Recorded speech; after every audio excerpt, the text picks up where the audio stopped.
amaana sax ñu ci bëri en direct waaye di nuyu bépp sénégalais boo xam ne di nga jot ci jotaay bi moo xam léegi moo xam ci beneen jamono. dañuy wootoon ndaje bi pour waxtaan ak sénégalais yi ci li nga xam ne moo jëm ci jafe-jafe yi am ci réew mi rawatina nag jàngoro ju bon ji nga xam ne lëmbe na àdduna ñu koy wax Covid-19. fan yi yëpp nag mun naa ne sax ay semaine sénégalais yu bëree bëri jokk nañ ñu sàkku ci ñun ñu àddu jëm ci situation réew mi loolu ñaar lay firnde bu ci njëkk mooy sénégalais yi lenn ci sénégalais yi am nañu yaakaar ci ñun te ñu ngi déglu suñu kàddu loolu responsabilité bu rëy la ci ñun. ñaareel bi mooy wane na ni njàqare am na mooy askan wi jaaxle na te it fi mu yaakaare woon wallu walla fu mu yaakaare woon ay tontu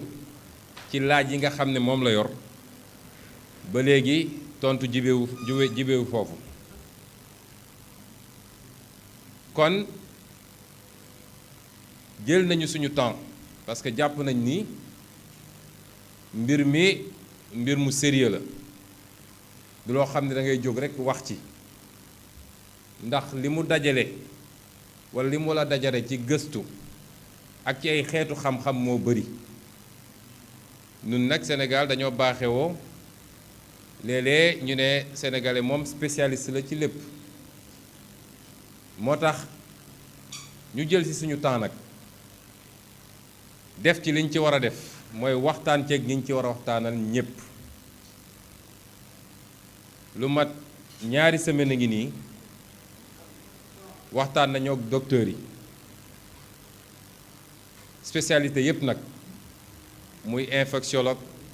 muy virologue wala nu mu tudd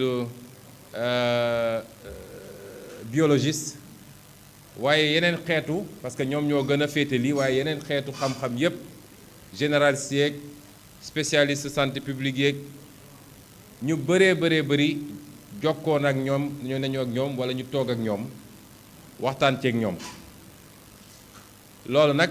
mooy volet bi gënoon jafe ndax mooy volet médical volet bi nga xam ne dafa technique waaye mbir mi umpalewul leen ni dafa am nit yeneen dimension ndax mbirum koom am na ci te bëri na ci mbirum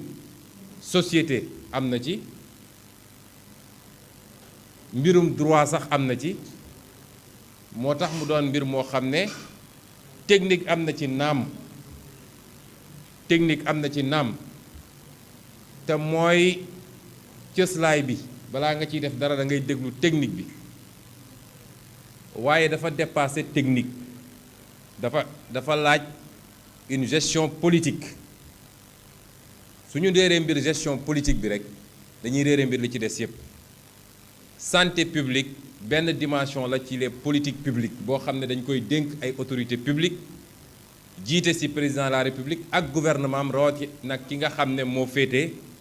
lépp lu jëm ci mbirum pàcc. kon su ma taxawee fii di wax jàpp leen ni dama fee taxaw en tant que leader politique waaye dama fee taxaw pour wax ak sénégalais yi ci li nga xam ne moo naroon doon sama doxalin man bu yàlla defoon tey ma nekk président de la république te mu wute lool nag ak doxalin bi am tey waaye laata ñuy egsi ci loolu dina am ñaari pàcc walla ñett yoo xam ne faaw rekk ñu leeral ko. malheureusement ni ma bëggee woon mënul demee noonu ndax dañu am problème technique dama ne woon nañu teel a installer télé bi defar ko ba nga xam ne yenn yi nga xam ne dafa laaj ñu projeté ko sénégalais gis ko ñu mun koo génne malheureusement problème technique am ba loolu mënuñu koo projeté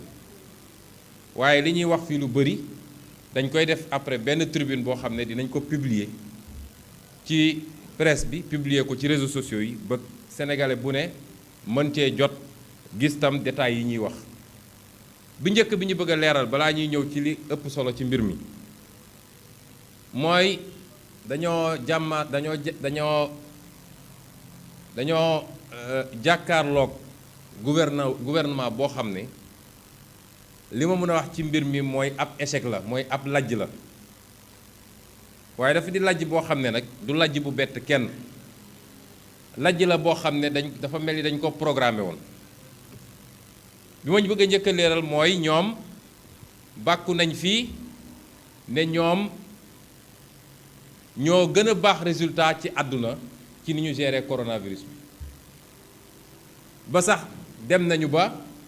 ay gouvernement américain wala xamu ban organisation internationale di leen féliciter barki démb rek dégg naa benn journaliste waxaat ko di ko laaj benn médecin loolu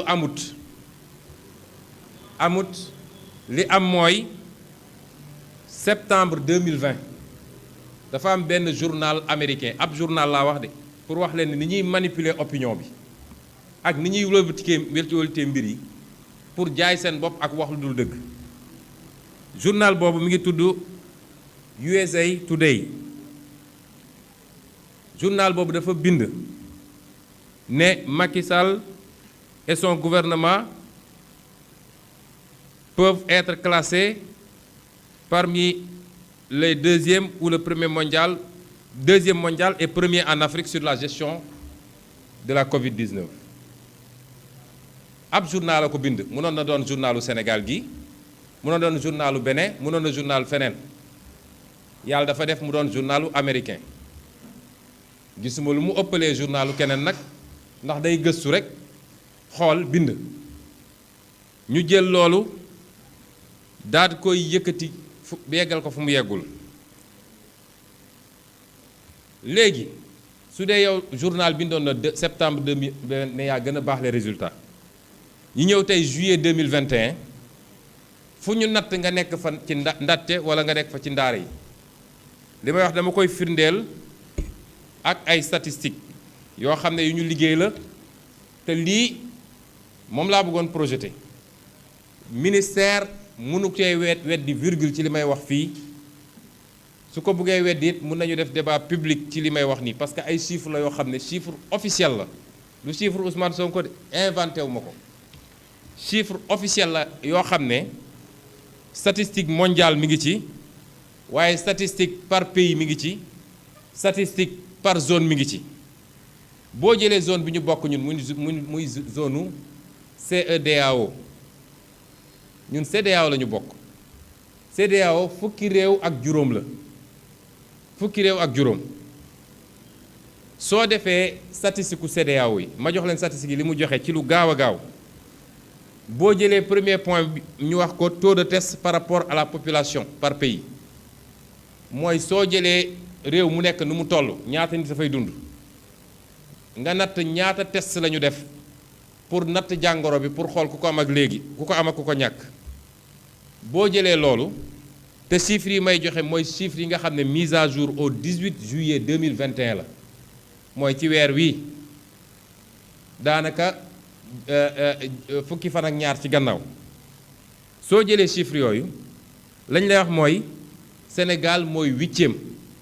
sur 15 8e avec un taux de test rapporté à la population de 3,54%. soo jëlee indicateur bu ñuy wax taux de cas positif par rapport au test réalisé mooy bu ñu nattee ba pare suñuy seet suñu nattee téeméeri nit ñu war a seet ñaata nit a ci am jàngoro Sénégal moo ci classé 2e c'est-à-dire ñi ëpp jàngoro bi mu feeñ par rapport ak taux de test bi Sénégal moo ci classé wu 2e avec un taux de 8,56% ci jamono jooju moyenne CEDEAO mi ngi ci 6,44%. loolu muy beneen mbir soo jëlee li ñuy wax taux de cas positif par rapport à la population xam nga bële par rapport ak ñi ñu testé la mais par rapport ak population bi yëpp boo jëlee ñaata nit ñoo am jàngoro bi ci test yi di nga gis ni Sénégal mu ngi ca jël ñetteel bi gën a fort taux d'infection ak un taux de 0,30% ci taux ci moyenne boo xam ne moyenne CEDEAO bi mi ngi à 0,32%. boo jëlee li ñuy wax ba tey taux de décès par rapport au cas positif mooy boo jëlee ñi jàngoro bi jot ñëpp ñaata la ci seen bakkan jaare foofu boo ko jëlee Sénégal mu ngi classé wu 5e bokk na ci ñu ko ëpp 5e ci 15 pays 5e ci fukki réew ak juróom ak un taux de décès de 2,34%. mooy ñii jàngoro bi dal téeméer boo jël am na ci ñaar ak genn wàll su dee mën nañu wax genn wàllu nit ñoo xam ne jàngoro gi faat na leen donc ñun ñoo ci classé 5e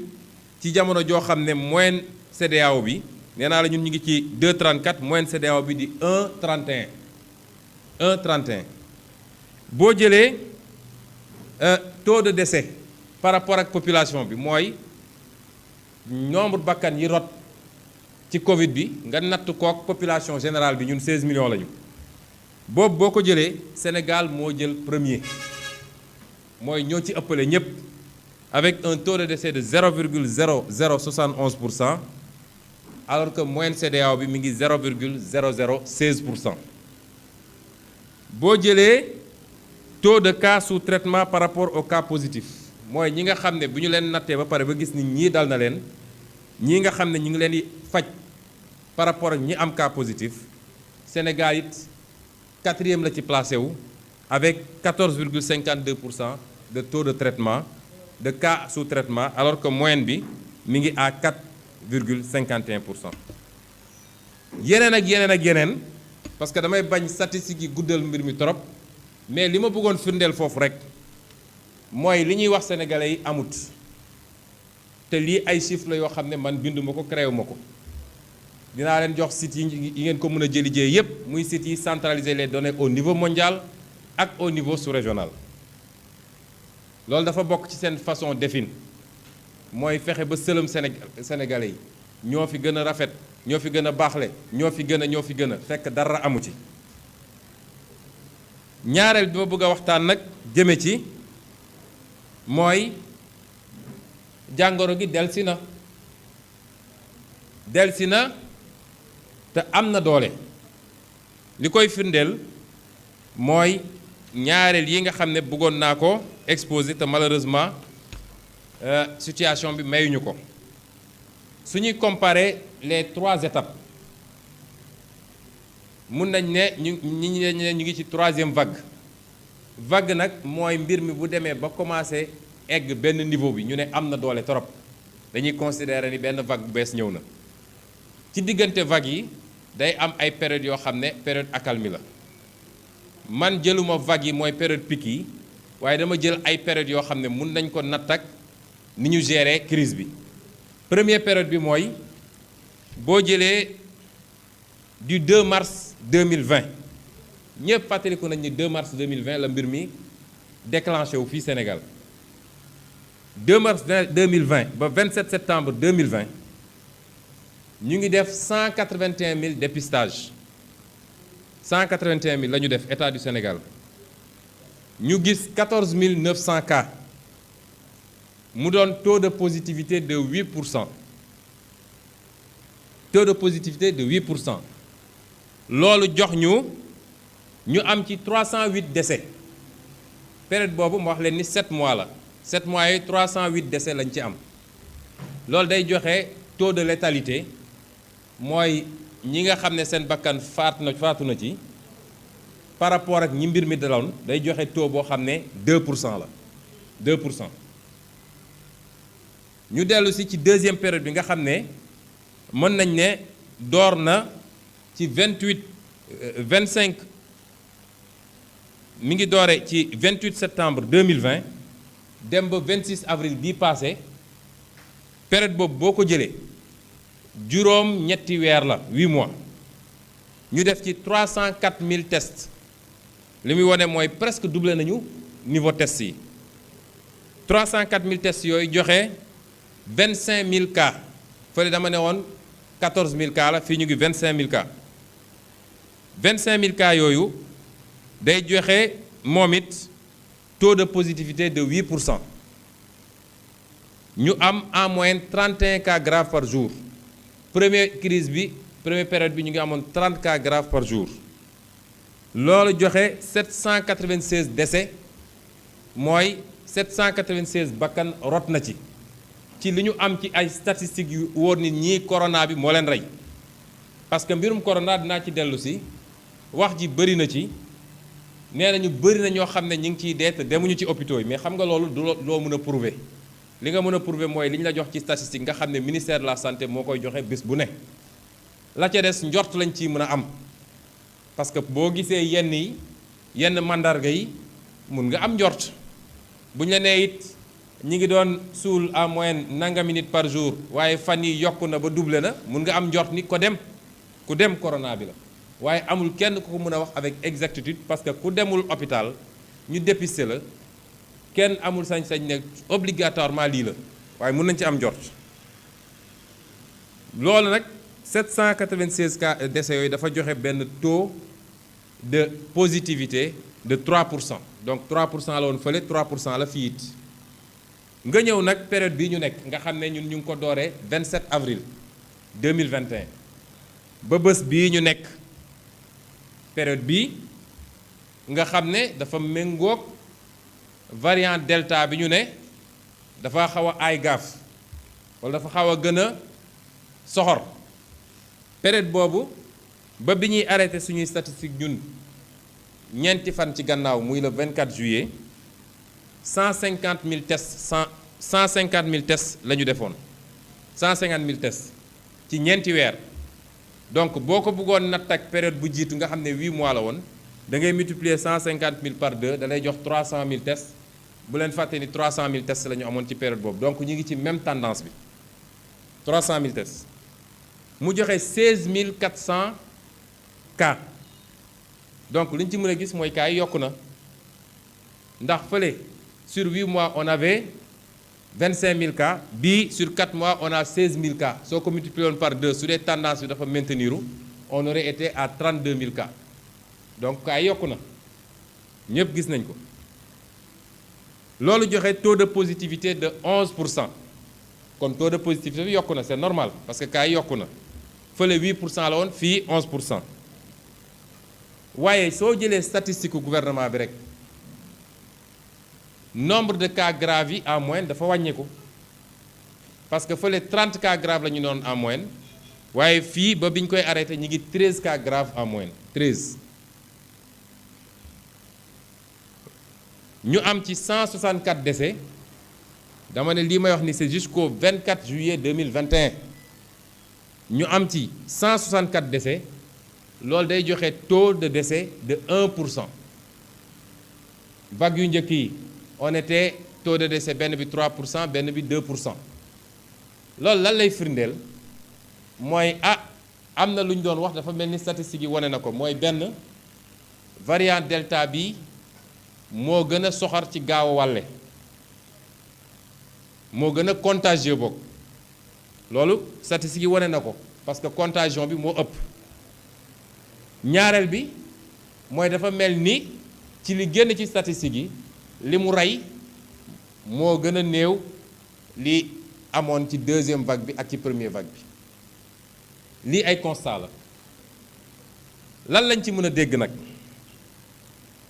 lañ ci mën a dégg mooy la situation est très grave parce que benn bakkan bu rot rek c'est très grave waxuma laa nag suñu nee bés bu nekk nangami sénégalais faatu nañu te mu mën a am ay pic yoo xam ne sànq rek may ñëw laa jot statistique aujourd'hui tey jii ñu ngi à 1200 et quelques cas pour 15 décès ça veut dire que remonté na parce que ñu ngi amoon pic bi le 18 juillet 2020 la ñu amoon pic bi avec 1722 cas mais fan yi yëpp wàccoon na ba tourner autour de 600 cas tey mu yéegaat à 1200 cas ñu wax ñu 15 décès c'est vrai que nombre de tests yi day varier parce que temps yëpp ay 2000 et quelques tests lañu doon def tey 4000 tests la ñu def loolu tam am na jàngat yu ñu ci war a jël waaye ak loo ci munti dégg rek li ma bëgg a wax sénégalais yi mooy situation bi garaaw na buñ ko xeeb te du feebar bu ndaw ñi mu dal dëgg te ñu mucc ci am na ñoo xam ne asymptomatique lañu am na ñoo xam ne jotu leen sonal waaye ñi mu sonal dëgg koo ci waxtaanal dina la wax ni mbir mi métti na lool kon buñ ko sàggane moo tax may woote woo sénégalais yi pour ñu fagaru parce que fagaru moo gën fàggandiku waaye balaa ñuy egg ci loolu il faut ñu situer responsabilité yi parce que loolu dafa am solo bu ngeen fàttalikoo 18 mois ci gannaaw bi mbir mi takarnaasee ñu ne virus bi dugg na Sénégal ñu commencé wax ni am na ñeenti cas juróomi cas la ñu jaxase réew mi yépp ba benn sénégalais ñemetul nooyi ne on est en guerre loolu la ñu waxoon terme yu garaaw la ñu utilisé woon on est en guerre mooy dafa am noon bu ñu song mu mel ni ku yor ay armes ay ngànnaay ay missile ak yooyu jóge bitim réew ñëw songuñu ne sénégalais yi kenn waratul nooyi ci réew mi parce que dañu nekk en guerre moom mi jiite réew mi woote ñépp jàpp ni comme sénégalais yi egg nañ foofu ci ni ñu gisee mbir mi ku demul uyu ji sax boo moytul ñu jàppee la noonu ba tax sénégalais yëpp uyu ji man mii de uyu ji woon na ñu dem uyu ji ba ñu demee man bu ma fa génnee li ma wax sénégalais yëpp laa bëgg ma fàttali leen ko parce que dañoo gaaw a fàtte lu ñu weesu rek wees nañ ko ba ñu demee wuy ji ba génn sama baat ca kaw te defe naa xawoon naa ci wéet ci ñi fa demoon neewoon naa d'accorduma ak ni ñu bëgg a gérer mbir mi d'accorduma ak ni ñu bëgg a gérer mbir mi ba ca njëkk mooy d'accorduma ak xaalis bi ñu bëgg a génne ma jàppoon ni am na lu waroon jiitu loolu ci ay càmbar ba xam lan mooy nécessité bi ak lan mooy besoin bi ma ne woon d'accorduma ci ni ñu bëgg a séddalee xaalis boobu parce que lañ ca bëggoon yóbbu ci paj mi néew na trop ci jamono joo xam ne nee nañu problème mu faju moo am ci réew mi 72 milliards la ñu prévoiroon ne day dem ci faj mi nga jël 623 milliards ne dama koy yóbbu ci plan de résilience économique crise économique bi dafa am lu ko andi la ko andi ngay njëkk a saafaraal doog a xalaat crise économique bi parce que loolu bu saafarawul crise économique bi du fi jógee ba faw te loo fa dugal ci xaalis day neen rek man leen woon d'accorduma dolliwaat ci ne leen réew mi dañ fee tàmm njuuj njaaj ak wuruj ak randal xaalisu réew mi waaye nag kuy randal xaalisu réew mi te xam nañ ni ñoom loolu mooy seen sport national ba ñu ne nag feebar ñëw na ay nit a ngi ciy dee nga war a seet ci yàlla tuuti nag kon ma ne woon gestion transparente fukki dërëm buñ ci dugal te muy fukki dërëmu Sénégalais yi dafa war a leer ak yeneen mooy loi yi mu bëggoon li mu bëggoon ñu jël pouvoir yépp jox ko lépp ñu jox ko te jamono dem na ba ñu gis ni li mu ci doon ut mooy ni muy préparer pour faagaagal ay adversaires ma ne woon d'accord ma ci loolu parce que yeneen réew yépp am nañu problème boobu gën ñu ko am téeméeri junni yoon réew yi mu doon rey ay milliers de personnes par jour taxul président réew yooyu ne jox leen ma tous les pouvoirs institutions yi dañoo continuer dox assemblée di dox sénat di dox présidence de la république di dox lu ñuy def dañ koy yóbbu à l'assemblée gars yi débattre ko waaye xawoon nañ ci wét ci jamono jooju loo ci gis tey benn rapport génn na ñu ngi naan fii randal nañ fi fii surfacturé nañ fi kii séddale na ay mbokkam kii séddale na ay agent am loolu yëpp waxoon naa ko ci ñu ne woon nag guerre la ñu nekk ba war a tax ñu permettre leen ñu jël 1000 milliards du caaxaan de kon loolu histoire dox na ba wane ni li ñu leen waxoon yépp te xam ñu yaakaaroon moo tax ñu wax ko loolu am na tey fan la 1000 milliards yi dugg dinañ ci dellu si tey jii moom ñemeetul jël responsabilité am wax ak sénégalais ci mbir mi parce que sénégalais yépp xam nañ ni moom mooy responsable mbir mi réew nag bu tollee foofu mooy ki koy jiite jiiteetu ko soo bëggoon jot nu muy def ba am 3e mandat nu muy comploter ba ren di diw nu muy comploter ba lii du feeñ waaye jiiteetul réew mi amatul crédibilité boobu parce que sénégalais yi déglootuñu ko bu dee bi ñuy am ay 4K nga jël ay mesures ne couvre-feu état d'urgence loi d'habilitation 1000 milliards tey ñuy am ay milliers de cas ñemewoo génn wax ak sénégalais yi lan moo xew ci diggante bi mooy crédibilité mooy gouverner crédibilité mooy gouverner doole gouverner wul tey téeméeri sénégalais boo jël juróom-ñett fukk yi wala lu ko ëpp kàddu Macky Sall déglootuñu ko te wax nañu dëgg nag li tax ñu wax dëgg mooy nee naa moom mooy responsable bi deuxième facteur de responsabilité bi am solo mooy moom mois de mai lañ ko jox bulletin ne ko attention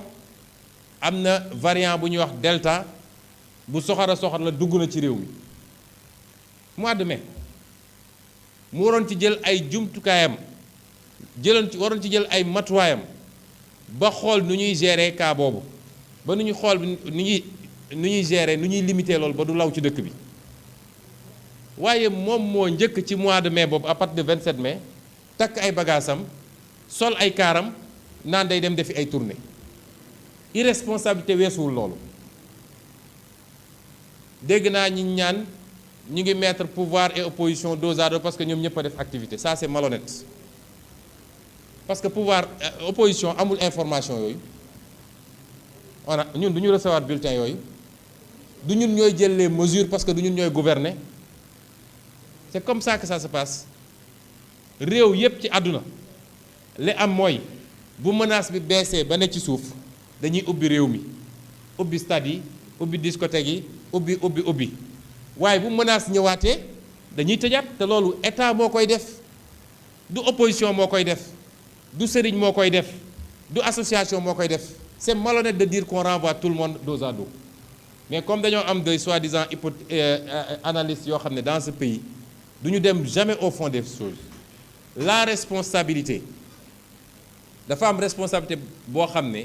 ki jiite réew ak li ñu ko jox yépp ci ay moyens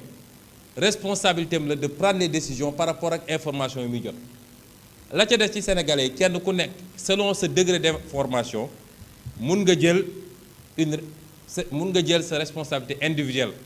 ne ah comme xam naa ci lii dinaa def lii ñaareel bi nga xam ne toujours ci irresponsabilité ñi jiite réew mi ñun ñëpp xam nañ ni mars 2020 bi ñuy signalé ni mbir mi dugg si na Sénégal ba mu jat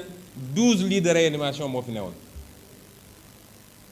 fukki lal ak ñaar ci lu jëm ci réanimation mooy ku am jafe-jafe ba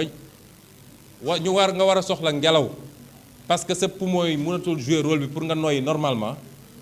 lal yooyu nga xam ne dafay ànd ak li ñu lay solal nga noyyi Sénégal ba mu daj pour 16 millions d'habitants fukki lal ak ñaar a fi newoon loolu musiba la musiba bu garaaw a garaaw la waaye ba léegi loolu mun nañ ko jàllale parce que mun nañ ne jamono jooju Covid bi dafa bett nit ñi waaye gannaaw nag léegi xam nañ ni feebar bi ñëw na te feebar bi du fi jóge tey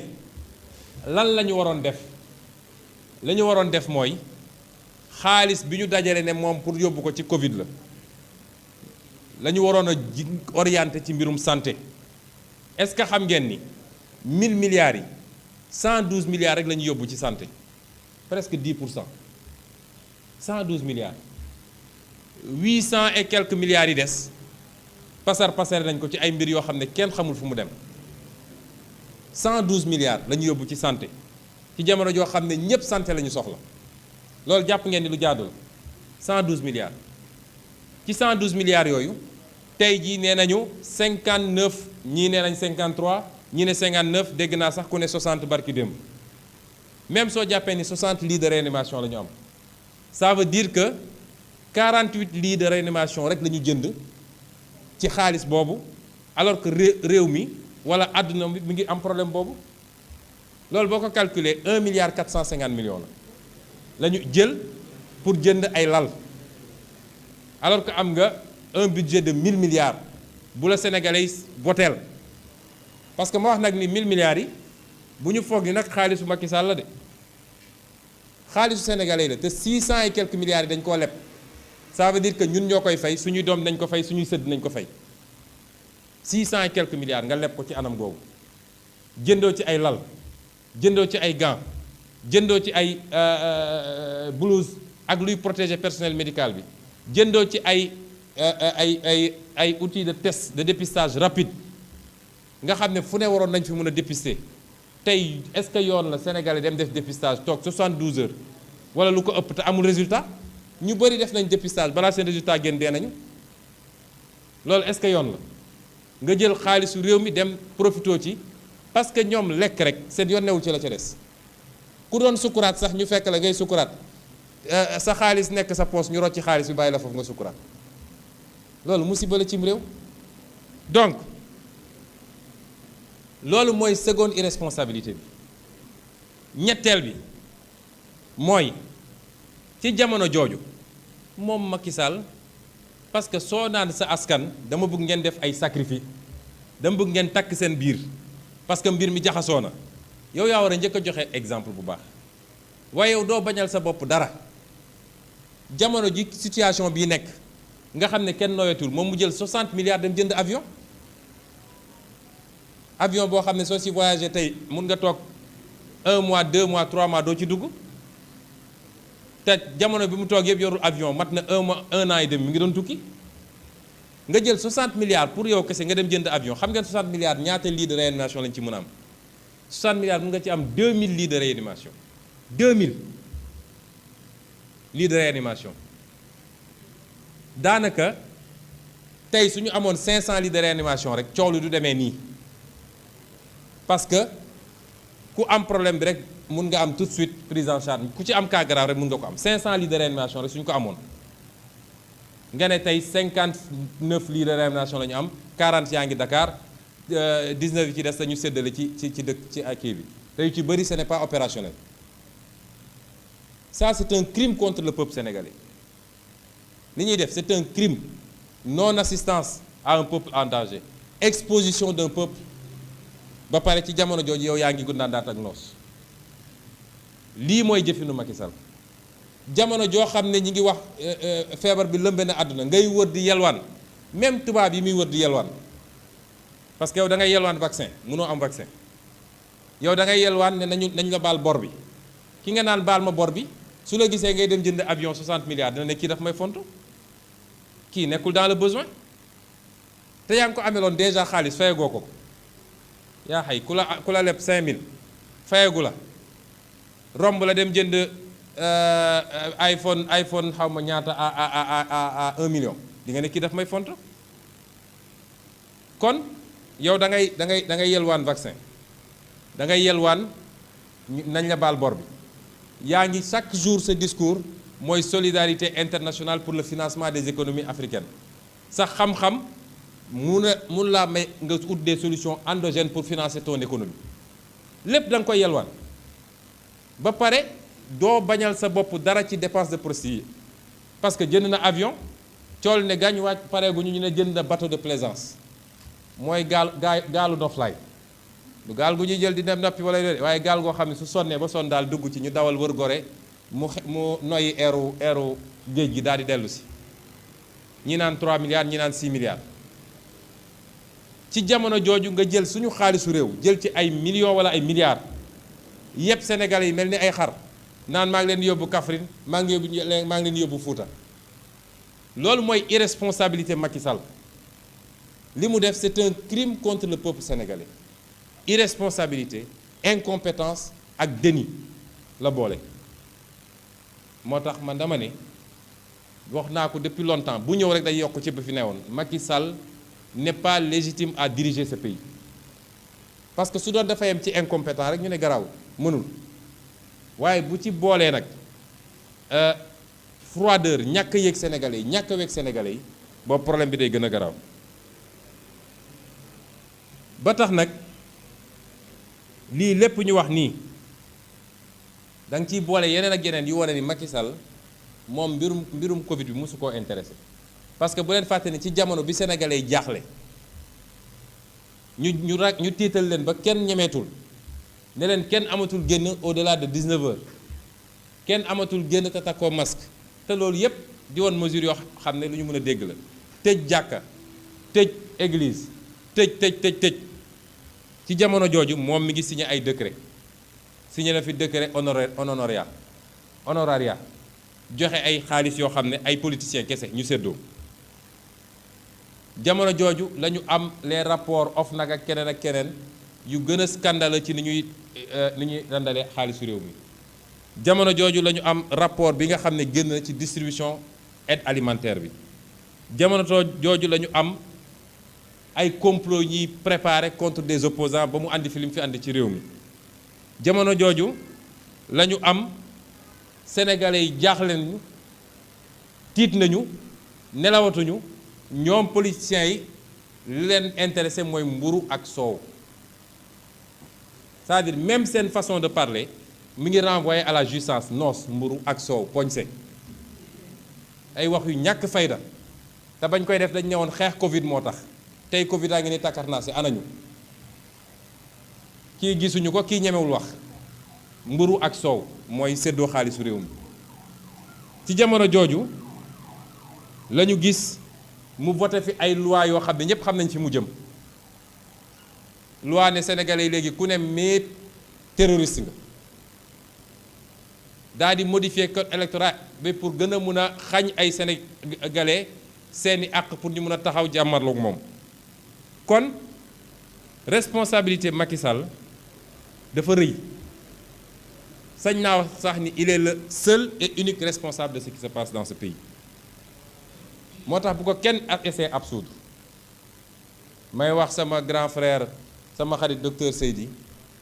su ñuy wax ni Macky moo responsable lii moo tax la gestion politique catastrophique de cette crise personnel médical bi c'est pas la gestion médicale et technique ngàcce gaalaama suñu personnel médical kenn mënu leen fay liggéey bi métti na risques yi bëri na waaye accompagnement minimal bi ñu waroon am amuñu ko te ñoom ñëpp xam nañ ko ku ci wéet ak boppam wax ko koo ci wéetal mu wax la ko kon ñun nekkuñu ci politique politicienne ba tax nag lii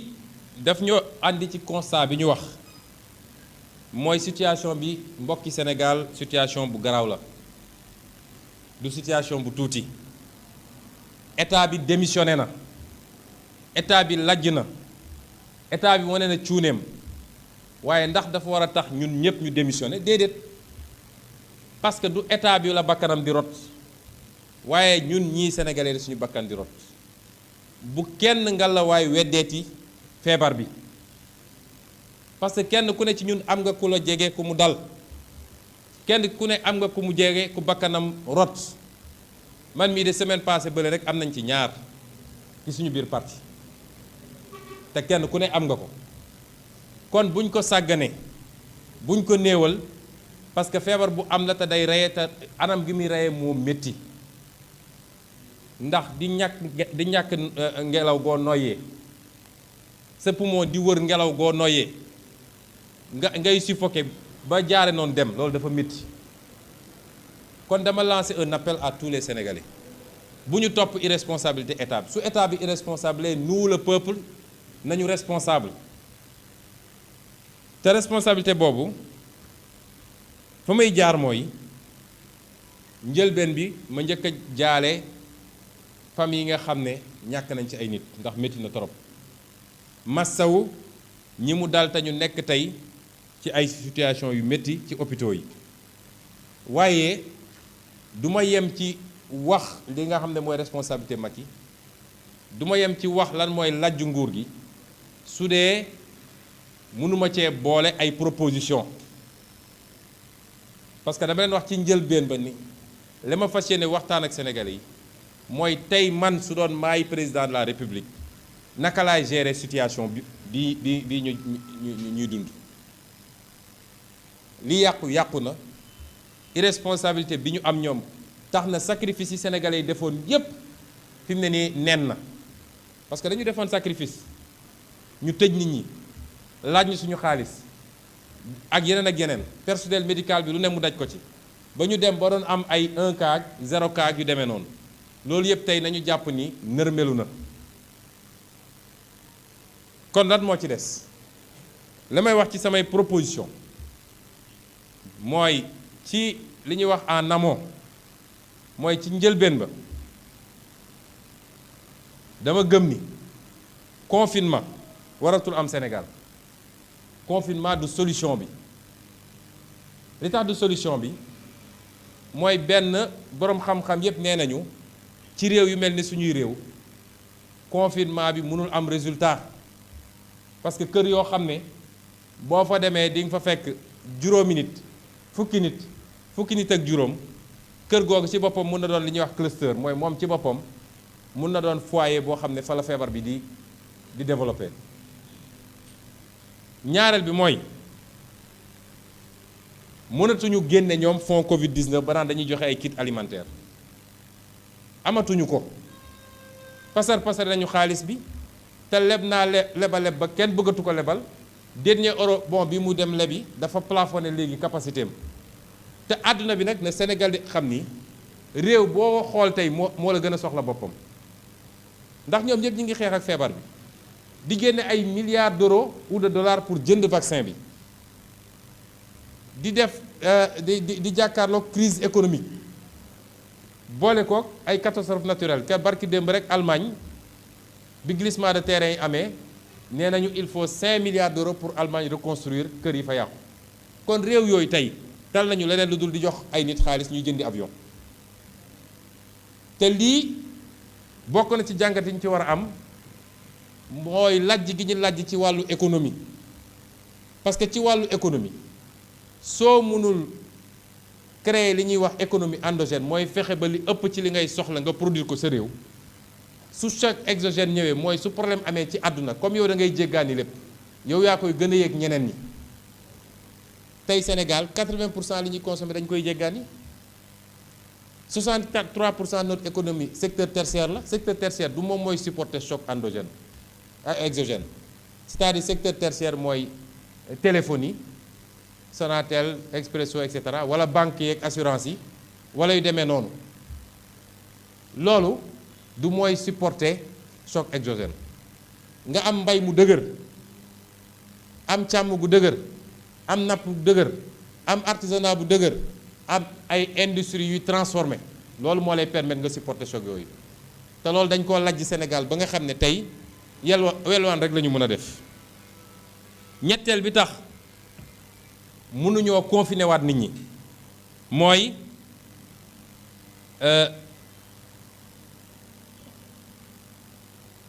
sénégalais yi ñi ngi ci jafe-jafe yu métti te leen teg jafe-jafe yi mooy échec yi ñu am ci suñuy politique économique koo mënul jox liggéey mënoo ko jox salaire mënoo koo faj kooku soo ko nee tëjul sa kër da nga koo bëgg a assassiner moo tax warul am te waruñu koo nangu kenn warul fee confiner sénégalais yi waaye nag loolu pour mu dox il faut que kenn ku nekk ci ñun sénégalais yi laay waxal man waxuma ak ñoom de li may wax mooy responsabilité individuelle la kenn ku nekk ci ñun su dee duñu confiner kenn ku nekk ci ñun na jël ay matuwaayam ba li ñuy wax les mesures barrières mooy jumtuwaay yi nga mën a jël ba mbir mi du la dal nga def ko te nag mbokk yi man de su may dox ci mbedd mi maa ngi xool Sénégalais yi waaye sàggane nañu masque bi torop. kon mesure barrière yi dama ko ñaan Sénégalais yi ngir yàlla parce que amul dara lu ko ëpp efficacité nag. ñii vacciné wu soo demee Europe tey ku vacciné wu sooy génn da ngay takk masque vaccin bi terewul dit nga takk masque kon loolu mooy première mesure yi na ñépp delluwaat ci takk masque yi góorgóorlu ci. ñaareel bi mooy li nga xam ne mooy distance yi ñu war a am suñu diggante nañ ci gën a góorgóorlu it. ñetteel bi mooy ndaje bu dul ndaje bu obligatoire nañ ko moytu ndaje bu dul ndaje bu obligatoire nañ ko moytu su ma nee obligatoire mooy ndaje bu dul farata nañ ko moytu farata nag day varier selon les contextes parce que su dee diine ci boppam moo la ne dem julli ji jumaa farata la waaye bu ñu demee ba ab feebar boo xam ne mun na wàll nit ki ci jumaa bi wala ñu nekk guerre ba soo fa demee ñu rey la ñu ne la mën ngaa julli sa kër kooku farata gi teggi nañ ko kon ñun ñoo war a jël suñu responsabilité xam ni mën nañu gañe virus bi gañe nañ ko benn yoon gañe ko ñaari yoon fa ñu jaaroon ba gañe ko benn yoon ñaari yoon suñu sa jaaraatee gañe ko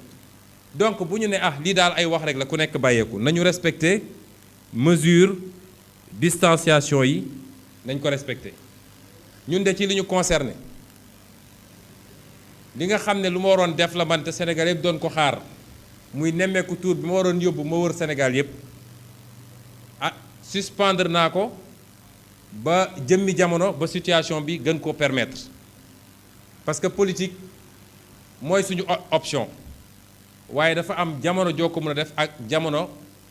joo ko mënut a def wala jamono joo ko mën a defee noonu ak jamono yoo xam neneen nga koy defee kon loolu benn la. ñaareel bi mooy ci hôpitaux yi comme amaguñu jumtukaay yi ñu war a am yépp il faut que ñu réorganiser. proposition bi may def foofu mooy lépp li nga xam ne du lu jàmp ci wàllu chirurgie mooy opération yi ak yi nga xam ne ay hospitalisation programmée la te jàmpul yooyu yëpp nañ ko suspendre lal yooyu nga xam ne ñoom la ñu waroon occuper ñu transformer ko def ko ay lal yoo xam ne day mun a dalal ay nit yoo xam ne dañoo am jàngoro ji. ñetteel bi mooy médecins yi ñoom docteur Cissé mii ma koy gërëm ndax dañ cee liggéey lu bëree bëri mooy yor suñu commission santé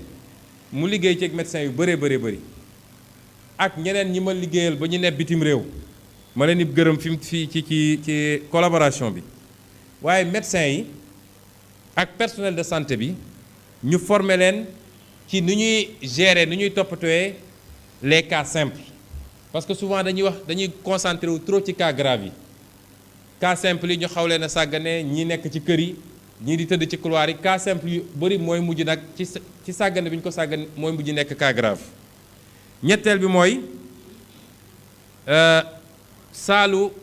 réveil yi nga xam ne ci bloc opératoire yi ak centre de réanimation yi ñu mettre ko à la disposition gestion Covid bi ñi nga xam ne ñooy médecins anesthésistes ak réanimateurs yi mun na nekk foofu toppatoo les cas graves. ñeenteel bi mooy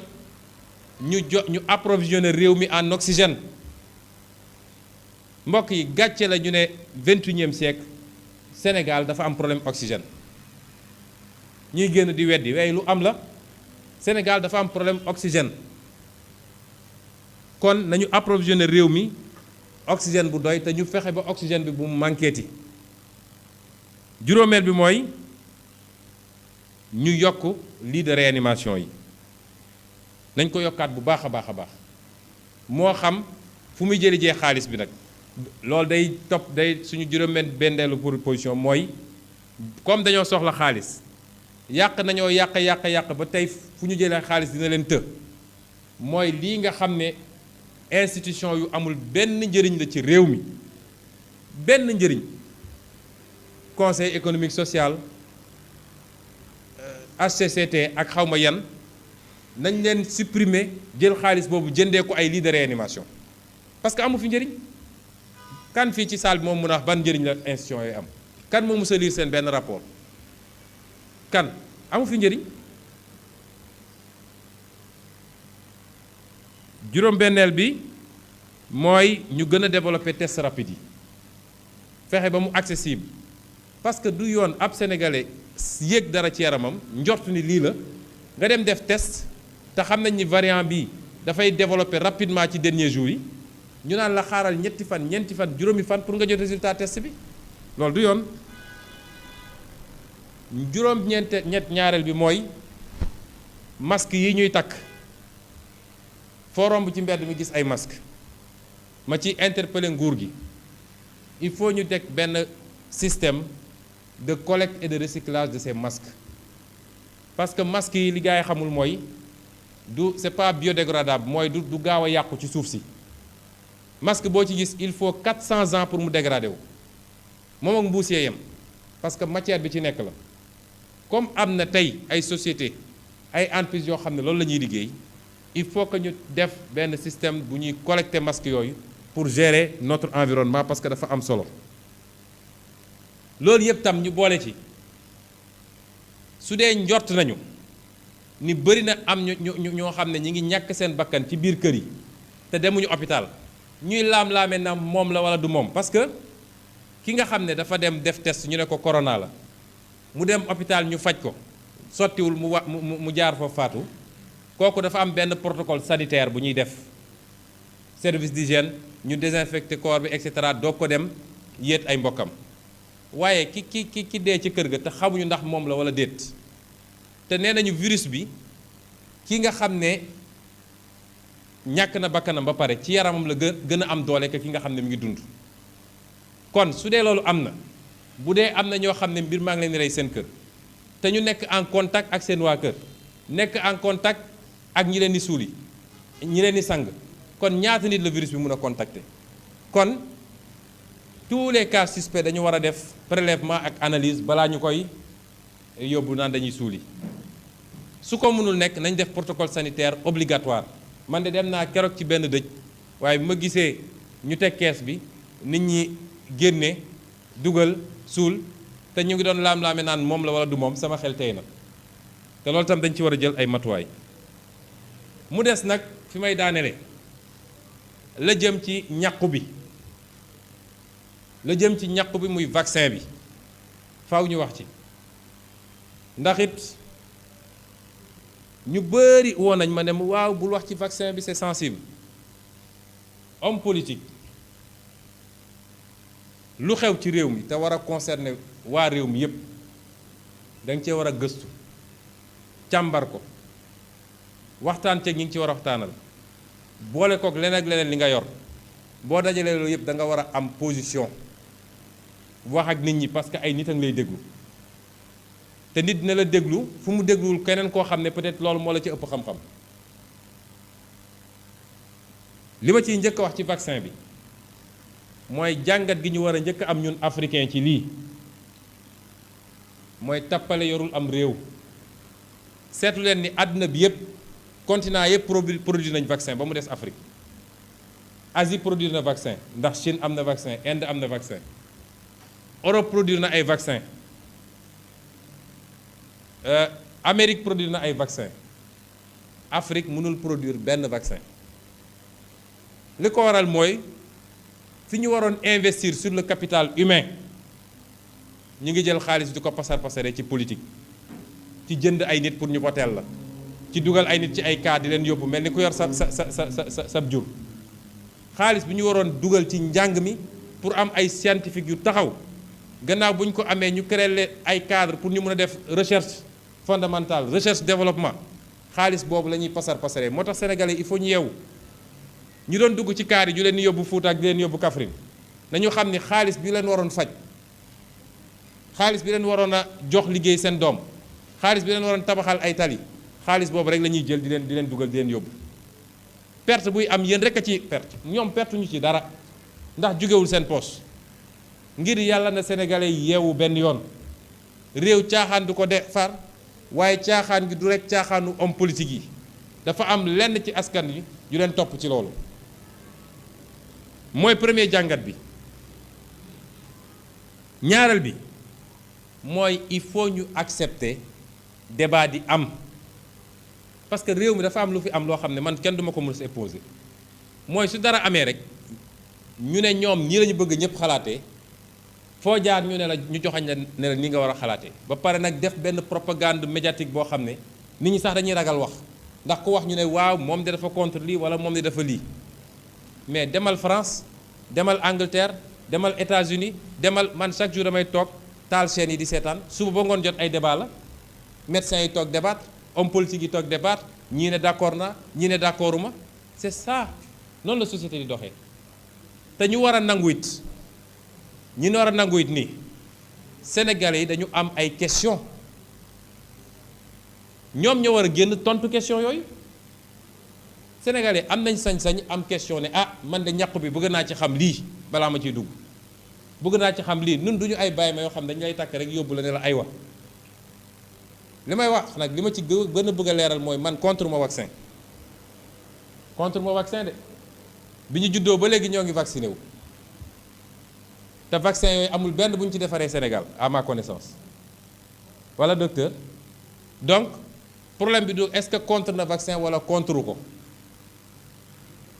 gëw moo it ni vaccin bi complot la ndax bu doon complot ña ko defar duñ ko xëccoog ñun parce que xel day loolu lay jëriñ bu dee ñoom ñu ngi koy xëccoog ñun ba ñun mënuñoo jot ci vaccin bi ça veut dire que ñoom jàpp nañ ni vaccin bi lu baax la ba tax ñu koy def kon loolu dama bëgg mu leer balaa parce que sénégalais da ngay génn fi rek waaw moom nee na moom ne déedéet damay wax lu leer contre ñu principe bu vaccin àdduna dafa dox dafa nu muy doxee dafa gaaw science dafa dox médecine bi 20 ans 25 ans 30 ans ci gannaaw ku la waxoon opération éveillé nga ne xanaa kii wérul waaye tey ñu ngi koy def kon vaccin it bu dee ñu ngi ko doon defar ci 15 ans 20 ans science mun na dox ba ñu defar ko ci anam bu gën a gàtt waaye bu ñu ko génnee nag kenn ku ne balaa nga koy ñàkku am nga sañ-sañu laaj yi nga xam ne lu lënt la ci sa bopp am nga sañ-sañu laaj ñoom lii seen responsabilité mooy ñu tontu sénégalais ci laaj yooyu dalal xelu sénégalais yi waaye kenn amul sañ-sañu laaj ñépp nañu dem rek vacciné wu man nag bi ma ci tollee dama laaj samay laaj liggéey ak docteurs yi infectiologue yi keneen ak keneen bokk na ci laaj yi ma laaj mooy est-ce que mën nañ ma wax ñàq bi ku ko ñàqu ñaata weer la lay couvrir parce que su dee décideur politique nga boo waree engager sa peuple ci dara war nga xam ni lii à court moyen et long terme lan la ba léegi aw ma tontu ci laaj boobu laaj naa docteur yu bari ñi ci gën a kii daal nee nañu ñoom li ñu jàpp ci li ñu liir mais du catégorie mooy mën na nekk entre 3 mois et 6 mois ñetti weer ak juróom-benni weer soo déggee loolu mooy ku vacciné wu tey toogaat weer wala ñaari weer jël sa deuxième dose li ma jàpp mooy buñ ci tegee juróom-benni weer wala lu ci tegu tuuti war ngaa dem ñaquwaat kon dañu xam ni cycle bu ubbeeku la peut-être loolu tax Pfizer dugal autorisation pour 3e dose te démb ci guddi lay seetaan journal gis ni Israël autorisé nañu pour ñu joxe 3e dose kon laaj yooyu am nañ sañ-sañu laaj ko parce que dañu war a xam li ñuy dugg lu mu doon ak fu mu ñu jëme ñaareel bi mooy vaccin bi ku ko ñàkku ndax mën nga jëlaat virus bi léegi tontu bi ñun ñëpp am nañ ko nit dina ñàkku ñaar virus bi ñëwaat dugg ko léegi nag ñi ngi laam-laamee est-ce que su ko duggee mbir bi de vaccin bi da koy néewal doole ba du ko yóbbu fenn fi am déet loolu nag ay études cliniques dinañ ko prouver am déet mais pour le moment li leer ba leer mooy nit mun na ñàkku jëlaat vaccin bi ba taux de couverture bi nga xam ne dañ naan ñii naan 60%, ñii naan 70%, ñii naan 95%. mooy vaccin bi boo ko ñàkkoo ba noppi téeméer yu ñu ci ñàkk selon taux de couverture bi am na ci 80% yoo xam ne dañuy réagir ak 20% yoo xam ne duñu réagir waaye xanaa loolu am naa sañ-sañu laaj ko tekkiwul dama contre vaccin loolu sénégalais yi moom la ñuy laaj bi may daanelee mooy ndax vaccin bi day résister ci variants yu bees yi parce que gis nañ ni affaire bi dafa mel ni moom fi mu ne nii ñu ngi ci 5 variants yu bokkul ñaari mujje mooy delta bi ak lambda bi ñu ne moo nekk Amérique latine xamuñu ndax d'ici quelque temps duñu ne yeneen variant ñëw na gis nañu ay réew yoo xam ne demoon nañu ba vacciner 80% de leur population lu mel ni Seychelles mu jël vaccin chinois bi mais variant indien bi mu ñëwee mu ngi fay def ay ravages parce que étude bi wane na ni variant bi ñu am ñoom vaccin bi ñu vacciné wu variant Chine mënul téye variant indien bi gis nañ ko it Afrique du Sud ñoom dañoo mujj annuler AstraZeneca bi ne adapté wul ak variant Afrique du Sud bi kon yooyu ay question légitime la yoo xam ne Sénégal dañ ko war a laaj te ñag bëgg naa ñoom ñu jàkkaarloog sénégalais yi tontu wax sénégalais yi lu leer ci question yi parce que ab peuple boo ko bëggee defloo dara da ngay dalal xelam ba tax ñun li ñu jàpp mooy loolu yëpp boo ko seetloo nga boole ci ni amuñu lu doy ci vaccin ñun amuñu lu doy dañuy yelwaan vaccin réew yu mag yi sax ba léegi dese na leen tuuti boo seetee statistiques yi nee nañu ba bi may arrêté recherche yi semaine passée nee nañu 865 000 vaccins nit la ñu vacciné 865 000 doses waaye 865 000 doses yooyu 256 000 rek ñoo ci jëloon ñaari doses yi ñeneen ñëpp a ngi wër di ut deuxième dose bi mënuñu ko am foo dem ñu ne la jeex na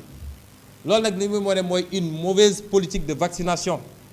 parce que boo amee 800 000 doses da ngay vacciner 400 000 yi téye 400 000 yi pour deuxième dose.